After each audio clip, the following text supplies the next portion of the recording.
Baik, kita mulai. Bismillahirrahmanirrahim. Assalamualaikum warahmatullahi wabarakatuh. Selamat datang.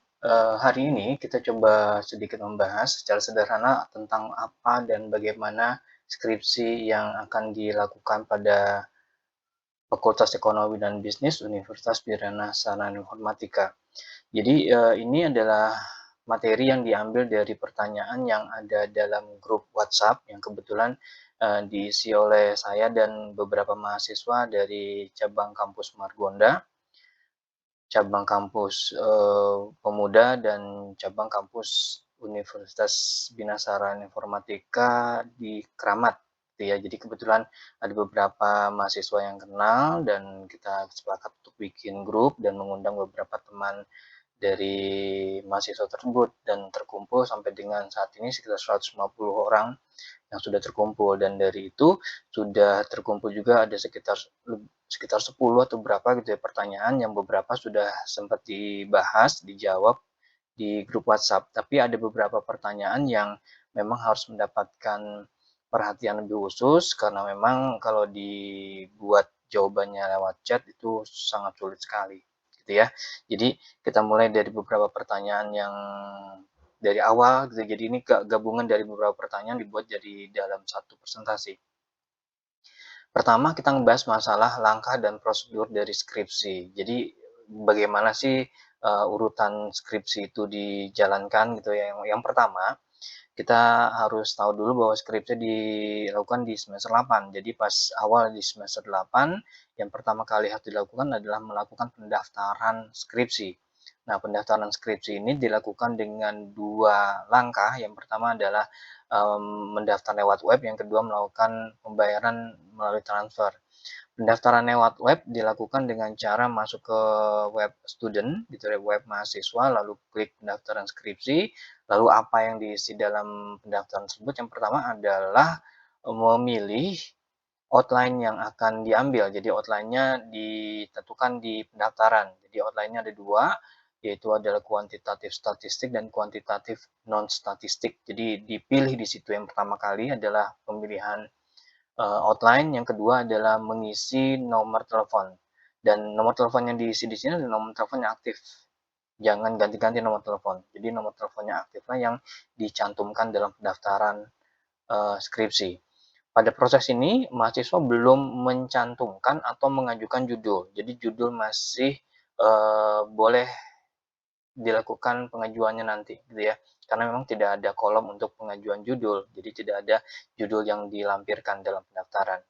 Nah, 1 minggu setelah itu, gitu ya, jadi misalnya mungkin minggu kedua atau minggu ketiga gitu ya, di semester 8, baru nanti akan ada keputusan dari kampus melalui surat keputusan siapa yang jadi pembimbingnya siapa. Jadi saat ini nanti mahasiswa, nanti begitu juga dengan dosen, masuk ke dalam ruang akun masing-masing gitu ya, nanti ketahuan dosen X itu membimbing berapa orang, siapa aja, gitu juga dari sisi mahasiswa nanti ketahuan pembimbing mahasiswa ini, pembimbing satunya siapa, pembimbing duanya siapa, gitu ya. Lalu setelah itu, nanti akan ada konsolidasi antara mahasiswa dengan bimbingan. Jadi mahasiswa bimbingan menghubungi dosennya melalui WhatsApp atau melalui datang langsung, gitu juga dengan mungkin dosen juga nanti akan mencari database mahasiswa, lalu menghubungi lewat WhatsApp atau lewat email. Makanya dalam pendaftaran harus dipastikan bahwa nomor telepon yang dicantumkan adalah nomor telepon yang aktif, yang dipakai secara sehari-hari gitu. Jadi proses, koordinasinya jadi lebih cepat. Setelah misalnya terjalin hubungan biasanya sih lewat WhatsApp gitu ya, di grup WhatsApp-nya, lalu nanti akan ada kesepakatan kapan dilakukan bimbingan perdana. Jadi bimbingan perdana adalah bimbingan pertama kali yang dilakukan oleh pembimbing dan mahasiswa, dan ini bimbingannya dilakukan di kampus gitu ya. Kalau saya kebetulan, semester lalu karena ada keterbatasan waktu gitu ya, nggak matching antara saya dengan mahasiswa, itu dilakukan dengan cara online gitu ya. Tapi secara umumnya dilakukan secara offline, jadi ada di kampus. Nah, kalau misalnya mau tahu isinya seperti apa bimbingan perdana, silakan nanti cari di channel saya gitu ya, nanti ada bimbingan perdana, ini salah satu contoh nanti yang bisa dilihat bimbingan perdana seperti apa. Secara sederhana bimbingan perdana adalah sebuah, cara di mana dosen memperkenalkan kepada mahasiswa. Karena terkadang mahasiswa belum kenal dosennya gitu ya, jadi masih diperkenalkan siapa dosen pembimbing satunya dan dua. Karena pembimbing skripsi ini bisa satu dan bisa dua gitu. Jadi kalau misalnya ada dua, nanti akan ada perkenalannya pembimbing satu dan pembimbing dua. Nah, biasanya yang harusnya datang adalah pembimbing pertama gitu. Jadi yang pembimbing satunya, pembimbing kedua itu bisa datang bisa enggak gitu loh. Jadi tergantung dari waktunya, karena sekali lagi waktu akan mungkin bisa enggak matching antara pembimbing satu, pembimbing dua, dan mahasiswa.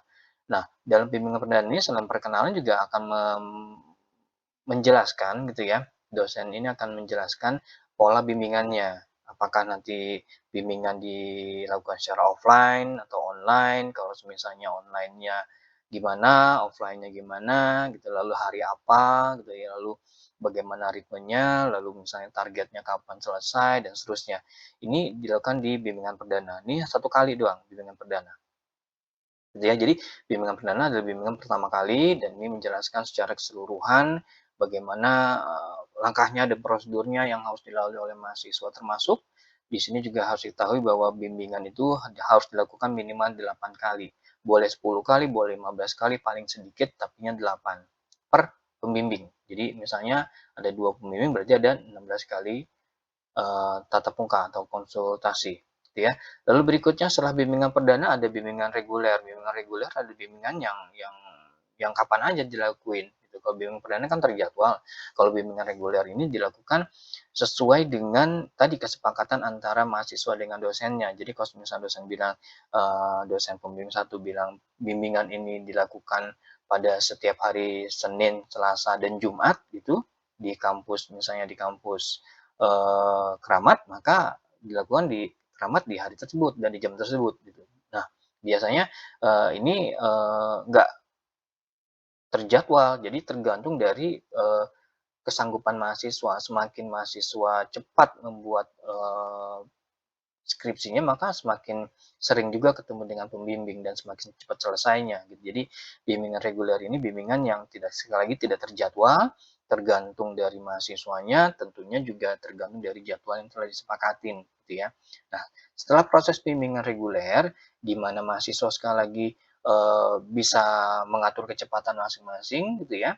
Kalau dinyatakan mahasiswa tersebut sudah siap dan telah selesai proses bimbingannya, lalu dilakukan pendaftaran sidang oleh pembimbing. Jadi mahasiswa bukan daftar sidang sendiri, tapi di sini tergantung pembimbingnya. Pembimbing yang mengetahui mahasiswa ini siap atau enggak, skripsinya sudah selesai atau belum. Nah, biasanya salah satu syarat untuk melakukan pendaftaran sidang ini adalah sudah selesai uji Turnitin, gitu ya. Jadi uji Turnitinnya sudah selesai, misalnya sudah mendapatkan angka similarasinya misalnya 19 atau 17, karena di bawah dari 25 yang harusnya itu batasan tertinggi, maka diperbolehkan gitu ya untuk didaftarkan. Atau yang kedua misalnya sudah dipastikan bahwa mahasiswa sudah melakukan upload untuk jurnal. Jadi ada dua sampai sejauh ini ada dua persyaratan yang harus diikutin sama mahasiswa sebelum mendapatkan izin atau approval dari pembimbing untuk disidang. Untuk didaftarkan sidang adalah yang pertama adalah mahasiswa sudah selesai proses plagiarismenya di bawah 25% dan sudah melakukan upload atau submit untuk jurnal ilmiahnya. Jadi makanya dalam proses bimbingan reguler ini diusahakan secepat mungkin selesai gitu, karena memang ada bukan cuma skripsinya aja yang nanti yang harus dipersiapkan, tapi juga harus melakukan uji Turnitin semua bab gitu ya, bukan cuma hanya bab 4 tapi bab 1 sampai dengan bab 5 selesai, baru nanti diuji Turnitin, lalu juga harus dipersiapkan juga untuk artikel yang disubmit di jurnal gitu ya. Setelah pendaftaran sidang oleh pembimbing, misalnya sudah selesai didaftarin gitu ya, begitu selesai didaftarkan oleh pembimbing, di masa pendaftaran sidang skripsi, sekitar 1 minggu kemudian akan ada jadwal sidang. Nah, jadwal sidang ini adalah jadwal yang nanti akan mengatur mahasiswa X itu ujiannya kapan dan di mana, di ruang berapa gitu ya, jam berapa gitu, jadi seperti itu. Nah, ini prosesnya masuk ke dalam proses sidang. Saya nggak mau dan nggak berani dulu ngomongin sidang karena terlalu repot nanti kalau misalnya kalian sudah sibuk mikirin sidang padahal skripsinya belum selesai. Jadi kira-kira itu. Jadi ini prosesnya dari pendaftaran sampai dengan sidang. Ini sekali lagi menjawab beberapa pertanyaan yang saya gabungkan gitu ya. Ini adalah langkah dan prosedur dari skripsi mulai dari pendaftaran sampai dengan sidang dilaksanakan. Lalu berikutnya, ada juga pertanyaan, permasalahan pokok. Permasalahan pokok itu ditentukan kapan sih gitu ya? Lalu bagaimana cara menentukan permasalahan pokok? Yang pertama gini, kita harus tahu bahwa permasalahan pokok itu bisa kita angkat, bisa kita pilih gitu ya, tergantung dari 3. Yang pertama kita melihat teori, ada teori yang bilang bahwa misalnya, karena ini konsentrasi MSDM, ada hubungannya antara pelatihan dengan kompetensi misalnya gitu. Misalnya menurut ahli X bilang bahwa bila pelatihan dilakukan dengan baik, maka kompetensi akan menjadi lebih baik gitu. Maka itu bisa diangkat sebagai pokok permasalahan. Apakah benar terjadi di perusahaan seperti itu? Bila sering dilakukan eh, pelatihan, maka kompetensinya semakin bagus gitu. Atau melihat dari penelitian terdahulu, gitu, lihat dari jurnal-jurnal ilmiah yang pernah eh, terbit gitu ya, apakah memang seperti itu gitu. Jadi atau mungkin juga kita melihat atau menentukan pokok permasalahan dari observasi. Jadi kita melihat dulu ke perusahaan gitu, lalu ngelihat oh, rupanya ada masalah nih gitu, masalah antara misalnya kompensasi dengan absensi gitu. Kalau kompensasinya kecil, maka absensinya juga kurang. Kalau absensinya bagus itu terjadi misalnya kemungkinan karena ada kompensasi yang bagus misalnya seperti itu. Jadi itu bisa dilihat dari ini. Ini tergantung dari mahasiswa mau ngambil dari sudut pandang yang mana, sama aja dua-duanya bisa gitu ya. Nah, dari ketiga itu kita bisa lihat bahwa menentukan judul atau variabel, kan tadi kan kita ngomongin pokok permasalahan berarti kan kita ngomongin ada variabel dalam judul yang mau diangkat gitu ya. Jadi dalam menentukan variabel judul, kita juga bisa menentukan berdasarkan dua ini gitu loh. Jadi berdasarkan temuan yang kita lihat di tempat pengambilan data, ini yang tadi yang untuk observasi gitu ya. Jadi misalnya saya datang dulu ke perusahaan, terus saya lihat, oh begini, begini, begini, oh berarti judul saya seperti ini, seperti ini, seperti ini gitu ya. Atau berdasarkan sebelum mengambil tempat observasi pengambilan data gitu. Jadi sebelum saya nyebar kuesioner, sebelum saya menentukan saya mau ngambil data di perusahaan X gitu ya, saya tentuin dulu variabel saya, pokok permasalahan saya, dan itu berdasarkan teori yang saya bilang tadi gitu ya.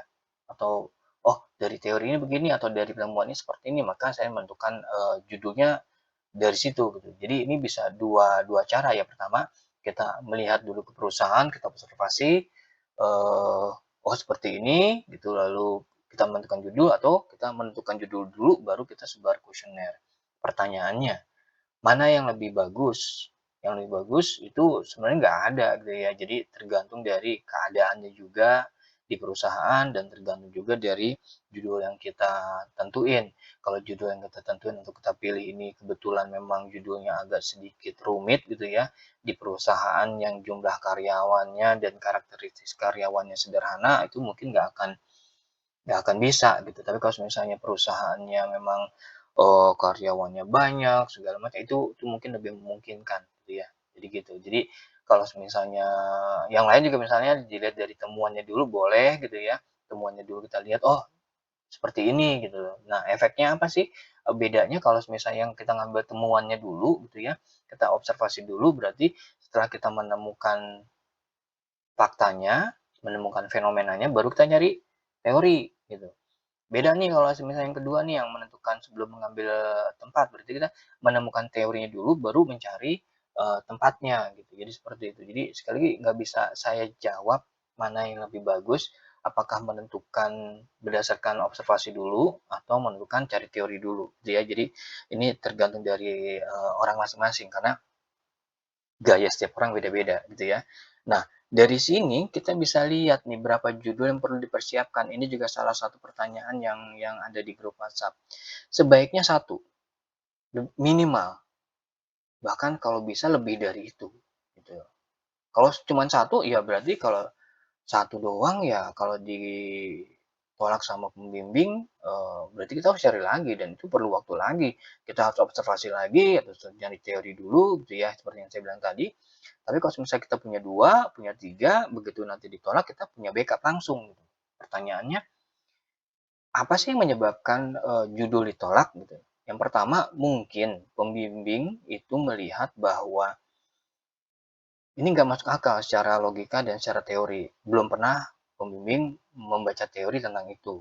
Atau mungkin yang kedua, judul tersebut nggak ada teorinya, gitu. Jadi karena nggak ada teori, nggak ada bab 2 dong, karena nggak bab 2 berarti nggak ada kuesioner dong, gitu ya. Lalu yang ketiga mungkin karena judul tersebut tidak sesuai dengan jurusan atau judul tersebut tidak sesuai dengan konsentrasi, jadi akhirnya ditolak. Jadi, judul dipersiapkan ya lebih dari satu gitu. Kalau cuma satu-satunya doang, judulnya ditolak, itu nanti akan repot, panjang banget urusannya. Jadi sebaiknya judul lebih dari satu, gitu ya. Dan sebaiknya dipersiapkan dari sekarang, karena kalau judul nggak dipersiapkan dari sekarang nanti, berabe gitu. Nah, kapan judul diajukan? Nah, judul tadi seperti yang saya sampaikan, judul diajukan itu di bimbingan perdana. Jadi di bimbingan perdana ini mahasiswa mulai boleh gitu ya, untuk mengajukan judul, gitu. Jadi ngajuin dulu ke pembimbing, "Pak, Bu, saya mau bikin ini," gitu, "di sini, menurut saya di sana begini." Ya, nah, mahasiswa tuh bisa ngomong secara langsung atau bisa ngajuin lewat selembar kertas, nanti biar nanti sama pembimbing dibaca, mungkin baru nanti didiskusiin atau nanti pembimbingnya bawa pulang dulu, karena biasanya kalau di bimbingan perdana itu yang dilakukan banyak gitu sehingga akhirnya nanti pembimbingnya bilang, "Udah deh saya bawa pulang dulu nanti baru di pertemuan berikutnya baru kita, diskusiin," gitu ya. Jadi sekali lagi, judul diserahkan bukan di pas pendaftaran gitu ya, tapi di saat bimbingan perdana. Mulai disitulah nanti, judul bisa diajukan. Nah pertanyaannya, "Pak, gimana kalau misalnya judul belum didapetin sampai dengan bimbingan perdana?" Ya udah, kalau belum bisa dapetin karena memang nggak bisa, ya udah nanti setelah bimbingan perdana kan ada bimbingan reguler, baru diajukan. Tapi saran saya jangan seperti itu. Saran saya dicari dari sekarang, sehingga akhirnya di bimbingan perdana itu punya judul lebih dari satu, sehingga akhirnya nanti kalau ditolak kan balik lagi ya, ini kan kita ngomongin waktunya yang terus berkejaran gitu ya, sehingga akhirnya kalau misalnya kita nggak buru-buru diselesaiin nanti akan jadi masalah di belakangnya.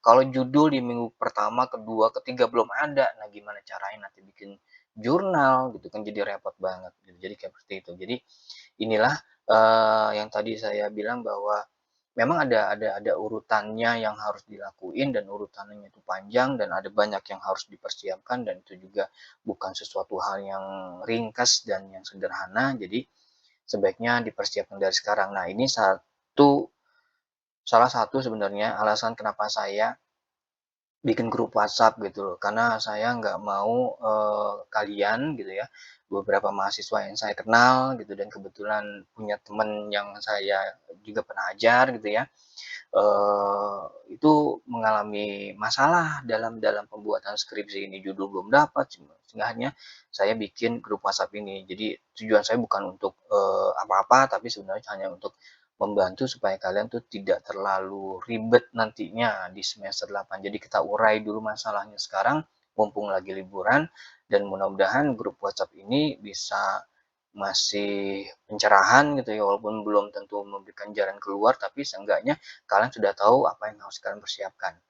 Saya ingin mengingatkan sekali lagi, grup WhatsApp ini sekali lagi adalah ajang diskusi. Jadi silakan diskusi, silakan tanya segala macam. Ini baru sesi pertama yang harusnya kita lakukan secara Zoom, tapi karena saya khawatir nanti untuk koordinasi Zoom itu nanti akan jadi perlu waktu lagi, jadi saya ambil cara singkatnya, saya bikin video seperti ini biar nanti yang Eee, nggak bisa ikut Zoom, kita nggak usah mikirin bisa ikut Zoom, nggak ikut Zoom karena ada waktu yang ini tinggal nanti ditonton aja. Mudah-mudahan ini nanti bisa ditampilkan di YouTube gitu ya, sehingga akhirnya kalian bisa nonton berulang kali atau mungkin bisa mengasih referensi ke teman kalian yang tidak ada atau belum ada dalam grup, seperti itu. Dan sekali lagi, grup WhatsApp ini nanti akan saya bubarkan atau setidaknya saya keluar dari grup WhatsApp itu sebelum pendaftaran, karena saya nggak mau begitu pendaftaran saya masih ada di grup ini gitu, karena kayaknya nggak etik banget nanti kalau misalnya apalagi kalau misalnya sudah sampai ada proses masa bimbingan gitu ya, ada pembimbing, kalian punya pembimbing masing-masing, terus saya ditanya juga gitu. Jadi kesannya nanti saya ngegrecokin gitu tuh nggak mau, dan saya nggak diperbolehkan untuk seperti itu. Jadi sekali lagi, maksimalkan waktu yang kita punya di grup ini, dan sangat disayangkan sekali kalau misalnya kalian punya grup seperti ini, ada dosen yang ada di situ, tapi kalian cuman ngebaca doang, nggak ikut aktif untuk diskusi, bertanya, dan seterusnya. Oke, gitu aja dari saya. Grup masih tetap jalan, nanti sesi pertanyaan untuk yang kedua kalinya, listnya nanti insya Allah akan dibikin lagi untuk yang berikutnya, sehingga akhirnya nanti uh, kita akan terus berjalan terus, informasinya nggak berulang-ulang gitu ya. Jadi nggak nonton, nggak tahu, enggak nanya lagi yang sama lagi, sehingga akhirnya nanti seperti itu. Jadi makanya fungsi dari video ini adalah seperti itu, supaya nanti informasinya terus makin lama makin bagus, makin bagus, makin bagus, seperti itu. Oke, begitu dari saya. Terima kasih atas perhatiannya. Mudah-mudahan Allah memudahkan semua urusan kita, dan dalam hal ini skripsi bisa berjalan dengan lancar, gitu ya. Dan siapa tahu kalian jadi mahasiswa yang saya bimbing, jadi saya juga jadi nggak terlalu repot nanti mengarahkannya. Oke, begitu dari saya. Terima kasih semua perhatiannya. Saya pamit. Terima kasih sekali lagi. Wassalamualaikum warahmatullahi wabarakatuh. Saya pamit.